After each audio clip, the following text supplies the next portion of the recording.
მეთუნეობა საქართველოში ოდითგანვე გავრცელებულია. მისი განვითარების ისტორია კი ათასწლეულებს ითვლის. ეს არა მხოლოდ ყოფითი საგნები, არამედ ხელოვნების ნიმუშებია, რომელთა მეშვეობით ადამიანების საკუთარ ისტორიას ყვებიან.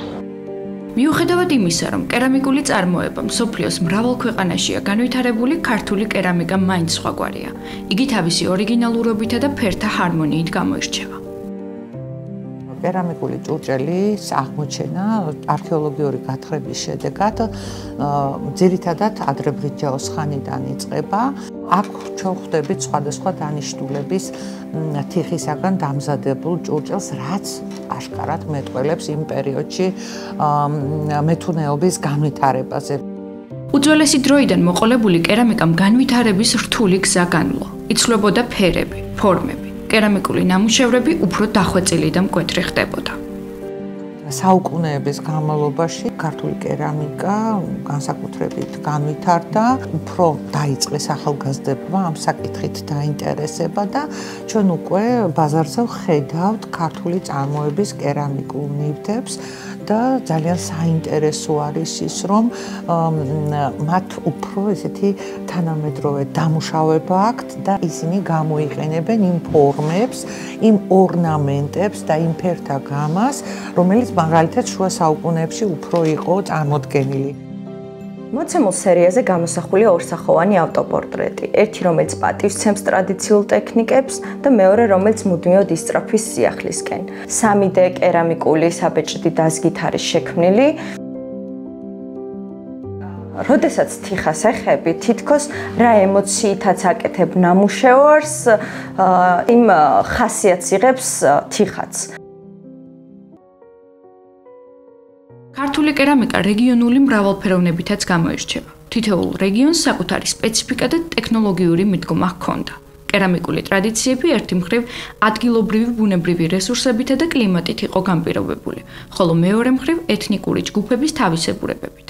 კახური თიხის ჩუქურთმები, იმერული მოტივები, გურული ფორმების სიმარტივე თუ რაჭული ორნამენტების დახვეწილობა მეტყველებს იმაზე, რომ კონკრეტული გარემო, ბუნება და ცხოვრების სტილი ყოველთვის თავის კვალს ტოვებდა კერამიკულ ნამუშევრებში. განსაკუთრებით მინდა აღვნიშნოთ თრიალეთური კულტურა, იმიტომ რომ თრიალეთურ კულტურაში უკვე ხვდებით ჩვენ საკმაოდ მაღალ დონეზე დამუშავებულ და წარმოდგენილ თიხის მასალას, რომელიც ჩაუპრიალა და წითელპრიალა თიხისგან არის და ხშირ შემთხვევაში ორნამენტებიც კი ხდება. ზოგადად მოგეხსენებათ, რომ როდესაც თიხის დამუშავება დაიწყო ადამიანმა, იმ პერიოდში დამწერლობა არ არსებობდა. ამიტომ ჩვენ აღმოჩენილი ეს მასალა ხშირ შემთხვევაში წარმოდგენას გვაძლევს იმ საზოგადოების შესახებ. ქართული მეთუნეობის რამდენიმე სახე არსებობს. წყლის, რძის, ღვინის ჭურჭელი, სამზარეულო ჭურჭელი, მარცვლეულის შესანახი და სამშენებლო საქმეში გამოსაყენებელი კერამიკა. ქართულ კერამიკას მათგან განსაკუთრებით ღვინის ჭურჭლის მრავალფეროვნება გამოარჩევს, რაც თავის მხრივ მჭიდრო კავშირშია მეღვინეობის უძველეს ტრადიციებთან. ქვევრი, კულა, ხელადა, დოქი, ფიალა, ძველისძველ ჭურჭელს ეს სახელები მათი ფორმისა და დანიშნულების შესაბამისად დაერქვა.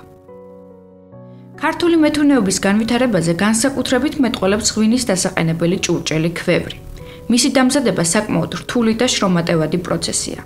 ტრადიციულად ის წითელი თიხისგან მზადდება და სპეციალურ ღუმელში იწვება. 2013 წელს ქართულმა ქვევრმა მსოფლიო აღიარებაც მოიპოვა. იუნესკომ ღვინის ქვევში დაყენების ტრადიციულ მეთოდს კაცობრიობის არამატერიალური კულტურული მემკვიდრეობის ძეგლის სტატუსი მიანიჭა.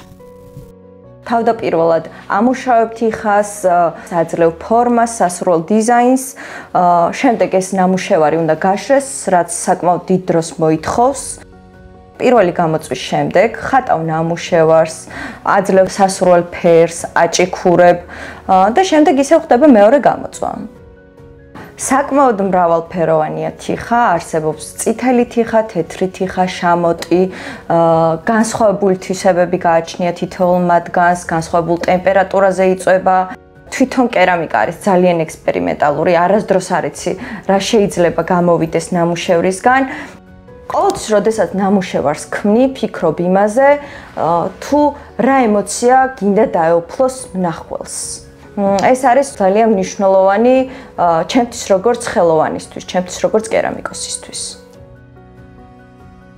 თიხა ბუნების ნამდვილი საჩუქარია, რომელსაც დაფასება და მოფრთხილება სჭირდება. ქართული კერამიკა კი არის ტრადიცია, რომელიც არ ქრება.